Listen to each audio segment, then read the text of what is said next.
بسم اللہ الرحمن الرحیم۔ السلام علیکم۔ حضرت محمد صلی اللہ علیہ وآلہ وسلم کی پسندیدہ غذائیں اور ان کے فوائد۔ ہمارے حضور نبی حضرت محمد صلی اللہ علیہ وآلہ وسلم ان غذاؤں کو ان کے ذائقے اور فوائد کی وجہ سے بہت پسند فرماتے تھے۔ نمبر 1، کھجور۔ کھجور اہل عرب عموماً خوراک کے طور پر استعمال کرتے تھے۔ حضور نبی کریم صلی اللہ علیہ وآلہ وسلم نے کھجور کی بڑی تعریف فرمائی، خصوصاً عجوہ کھجور کی۔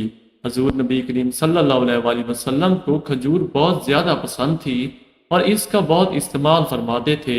رسول اللہ صلی اللہ علیہ وآلہ وسلم کا ارشاد ہے کہ جو شخص روزانہ صبح کے وقت 7 عجوہ کھجوریں کھا لیا کرے، اسے اس دن زہر اور جادو سے کوئی نقصان نہیں پہنچا سکتا۔ ایک اور جگہ ارشاد ہے، عجوہ جنت کا پھل ہے، اس میں زہر سے شفا دینے کی تاثیر ہے۔ فوائد۔ کھجور ایک مقوی غذا ہے، سب پھلوں میں سے زیادہ توانائی بخش ہے۔ جس میں انسانی کو جس قدر حیاتین کی ضرورت ہوتی ہے، اسی قدر کھجور میں بھی ہے۔ کھجور جسم کو فروہ کرتی ہے، سالے خون پیدا کرتی ہے، سینہ اور پھیپھڑوں کو قوت بخشنے کے لیے اس سے بہتر کوئی چیز نہیں۔ نمبر 2، روغن زیتون۔ حضرت محمد مصطفیٰ صلی اللہ علیہ وآلہ وسلم نے روغن زیتون کو بہت پسند فرمایا۔ نبی کریم صلی اللہ علیہ وآلہ وسلم نے روٹی کو روغن زیتون سے چوپڑ کر تناول فرمایا۔ قرآن میں زیتون کا ذکر آیا ہے۔ رسول اللہ صلی اللہ علیہ وآلہ وسلم نے ارشاد فرمایا کہ زیتون کا تیل کھاؤ اور مالش میں استعمال کرو، اس لیے کہ وہ مبارک درخت سے پیدا ہوتا ہے۔ فوائد۔ زیتون کا تیل دنیا کا واحد تیل ہے جو چربی میں تبدیل نہیں ہوتا۔ یہ امراض قلب اور موٹاپے سے بچنے کے لیے انتہائی مفید ہے۔ روغن زیتون استعمال کرنے والے افراد دل کی بیماریوں سے محفوظ رہتے ہیں۔ زیتون جوڑوں اور پٹھوں کے درد، سانس کی بیماریوں، کولیسٹرول کے مسائل، بلڈ پریشر، گردوں کے امراض، موٹاپے اور فالج سمیت مختلف افراد سے انسان کو محفوظ رکھنے کی غیر معمولی صلاحیت رکھتا ہے۔ نمبر 3، دودھ۔ دودھ رسول اکرم صلی اللہ علیہ وآلہ وسلم کی پسندیدہ غذا رہی ہے۔ نبی کریم صلی اللہ علیہ وآلہ وسلم کو دودھ بہت پسند تھا۔ آپ صلی اللہ علیہ وآلہ وسلم اکثر گائے اور بکری کا دودھ استعمال فرماتے۔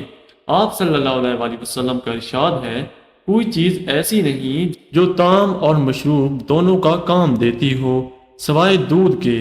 حضرت سہیب رضی اللہ تعالیٰ عنہ سے روایت ہے کہ آپ صلی اللہ علیہ وآلہ وسلم نے ارشاد فرمایا، تم لوگ گائے کے دودھ کو اپنے لیے لازم قرار دے دو، کیونکہ یہ شفا بخش ہے اور اس کا گہی دوا ہے۔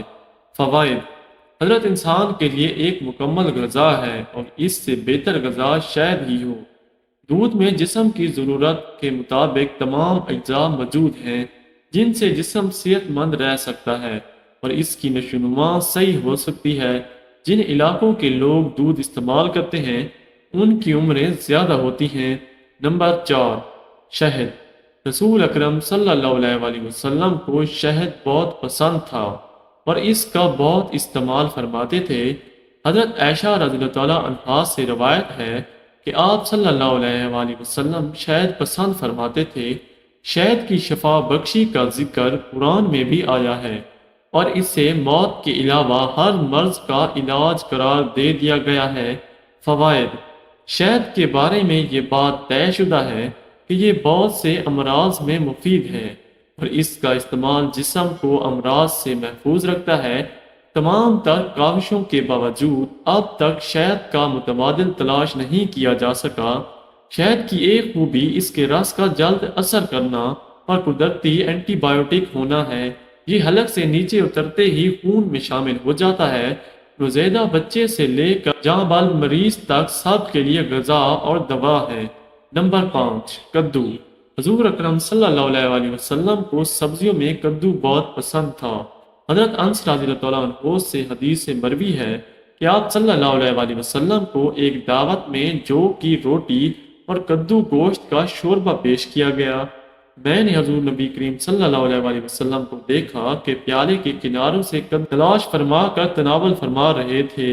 میں اس روز کے بعد ہمیشہ کدو کو پسند کرنے لگا۔ فوائد۔ کدو ایک سبزی ہے جو ذائقہ میں لذیذ اور تاثیر میں زود ہضم، صحت بخش اور دماغی صلاحیتوں کو بڑھانے والا ہے۔ کدو مفروع قلب، جگر اور اعصاب کے لیے مفید سبزی ہے۔ نمبر 6، جو کی روٹی۔ نبی کریم صلی اللہ علیہ وآلہ وسلم کی مرغوب غذاؤں میں جو بھی شامل ہے۔ حضرت محمد صلی اللہ علیہ وآلہ وسلم جو کی روٹی کو بہت پسند فرماتے تھے۔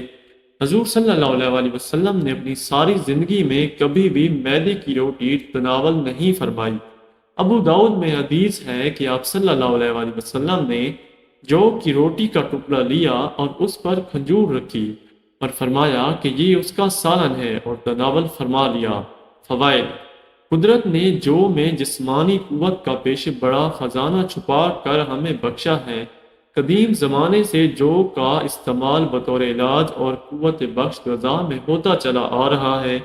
جو میں جسم کو توانائی بخشنے والے اجزاء کی خاصی مقدار پائی جاتی ہے۔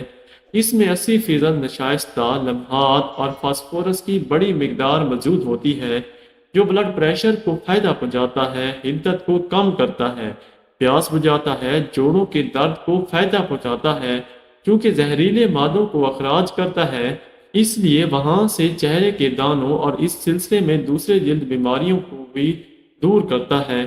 یہ ہماری جسمانی صحت کے لیے ٹانک کا درجہ رکھتے ہیں۔ انہیں اپنی روزمرہ کی فضاؤں میں شامل رکھیں اور صحت مند رہیں۔ نمبر 7، سرکہ۔ ہمارے پیارے نبی صلی اللہ علیہ وآلہ وسلم کو سرکہ بھی بہت پسند تھا۔ آپ صلی اللہ علیہ وآلہ وسلم نے نہ صرف سرکہ کو تناول فرمایا بلکہ اس کی تعریف بھی فرمائی۔ حدیث میں ہے کہ حضور اکرم صلی اللہ علیہ وآلہ وسلم نے ارشاد فرمایا کہ سرکہ بھی کیسا بہترین سالن ہے۔ حضرت ام ہانی رضی اللہ تعالیٰ عنہ فرماتی ہیں کہ حضور نبی کریم میرے گھر تشریف لائے اور فرمایا کہ کیا تیرے پاس کھانے کے لیے کوئی شے ہے؟ میں نے عرض کیا سوکھی ہوئی روٹی اور سرکے کے سوا کچھ بھی نہیں۔ حضور اکرم صلی اللہ علیہ وآلہ وسلم نے فرمایا وہی لے آؤ، اور گھر سالن سے خالی نہیں جس گھر میں سرکہ ہو۔ فوائد: سرکے کا استعمال ذیابیطس اور خون میں گلوکوز کی مقدار کو درست کرنے کے لیے فائدہ مند ہوتا ہے۔ سرکہ کا کھانے میں استعمال اس احساس کو بڑھا دیتا ہے کہ اب بھوک نہیں، یعنی انسان کم کھاتا ہے اور اس طرح نظام انہضام بہتر رہتا ہے۔ نمبر 8، گوشت۔ گوشت آپ صلی اللہ علیہ وآلہ وسلم کی مرغوب غذا تھی۔ حضرت محمد صلی اللہ علیہ وآلہ وسلم نے فرمایا دنیا و جنت دونوں جگہ سب کھانوں کا سردار گوشت ہے۔ حضور اکرم صلی اللہ علیہ وآلہ وسلم نے شوربے والا اور بھونا ہوا گوشت شوق سے تناول فرمایا۔ حضرت ابو ہریرہ رضی اللہ تعالیٰ عنہ فرماتے ہیں کہ حضور اکرم صلی اللہ علیہ وآلہ وسلم کی خدمت اقدس میں کہیں سے بکری کا گوشت آیا، اس میں سے دست کا گوشت خدمت اقدس میں پیش کیا گیا۔ آپ صلی اللہ علیہ وآلہ وسلم نے اس کو دانتوں سے کاٹ کر تناول فرمایا۔ فوائد: گوشت جس میں انسان کی صحت و توانائی کے لیے بہت مفید قرار دیا گیا ہے، جسم کی طاقت و توانائی کے لیے اہم اجزاء ہوتے ہیں۔ نمبر 9، انجیر۔ انجیر بھی حضرت محمد صلی اللہ علیہ وآلہ وسلم کی پسندیدہ غذاؤں میں سے ایک ہے۔ حضرت محمد صلی اللہ علیہ وآلہ وسلم نے فرمایا انجیر جنت کا پھل ہے۔ فوائد: انجیر کا پھل بڑھاپے کو روکتا ہے، یعنی اس پھل کے کھانے سے بڑھاپا جلدی نہیں آتا۔ یہ کمزور اور دبلے پتلے لوگوں کے لیے نعمت پیش بہا ہے۔ ماہرین کا کہنا ہے کہ روزانہ انجیر کھانے سے موٹاپے پر قابو پایا جا سکتا ہے۔ انجیر کے اندر پروٹین، معدنی اجزاء، شکر، کیلشیم، فاسفورس پائے جاتے ہیں۔ دونوں انجیر یعنی خشک اور تر میں وٹامن اے اور سی کافی مقدار میں ہوتے ہیں۔ وٹامن بی اور ڈی قلیل مقدار میں ہوتے ہیں۔ ان اجزاء کے پیش نظر انجیر ایک مفید غذائی دوا کی حیثیت رکھتا ہے۔ اس کا استعمال ہڈیوں کو مضبوط بناتا ہے۔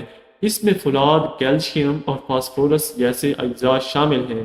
ماہرین کا کہنا ہے کہ ایک انجیر انسانی جسم کو درکار فولاد کی 2% ضرورت کو پورا کرتی ہے۔ نمبر 10، انگور۔ حضرت سیدنا عبداللہ ابن عباس رضی اللہ تعالیٰ عنہ فرماتے ہیں کہ میں نے نبی کریم صلی اللہ علیہ وآلہ وسلم کو انگور کے خوشے اس طرح تناول فرماتے ہوئے دیکھا کہ چھوٹا سا خوشہ منہ میں لے کر دانے دوڑے تنکول کو باہر کھینچ لیتے۔ فوائد: اللہ کے نعمتوں میں ایک نعمت انگور ہے جو انتہائی لذیذ اور بے مثال قوت بخش پھل ہے۔ اسے صحت و توانائی اور فرحت و انبساط فراہم کرنے کے لحاظ سے ایک اچھوتا اور پرکشش پھل تصور کیا جاتا ہے۔ انگور میں carbohydrates, protein, vitamin A, vitamin C, calcium اور آئرن پائے جاتے ہیں جو انسانی صحت کے لیے بہت مفید ہوتے ہیں۔ یہ ہر عمر کی خواتین کی توانائی کی ضروریات پوری کرتا ہے۔ یہ جسم میں تازہ اور مصفی خون پیدا کرنے کا سبب بنتا ہے۔ اس کے اندر بے پناہ غذائیت ہوتی ہے۔ اس کا رس نہ صرف معدے کی رطوبت کو مزید ہاضم بناتا ہے بلکہ نظام کے بعد خون میں شامل ہو کر خون کو صحت مند بھی بناتا ہے۔ انگور کا رس آدھے سر کے درد اور معدے کی بیماریاں، تپ، کھانسی، جسم کی کمزوری، خون کی کمی اور دیگر امراض کے لیے بہت مفید ہے۔ اللہ تعالیٰ سے دعا ہے کہ اللہ پاک ہم سب کو اپنے حفظ و امان میں رکھے، برے وقت سے ہمیشہ ہمیں بچائے رکھے اور ہمیں صراط مستقیم پر چلنے کی توفیق عطا فرمائے۔ آمین ثم آمین یا رب العالمین۔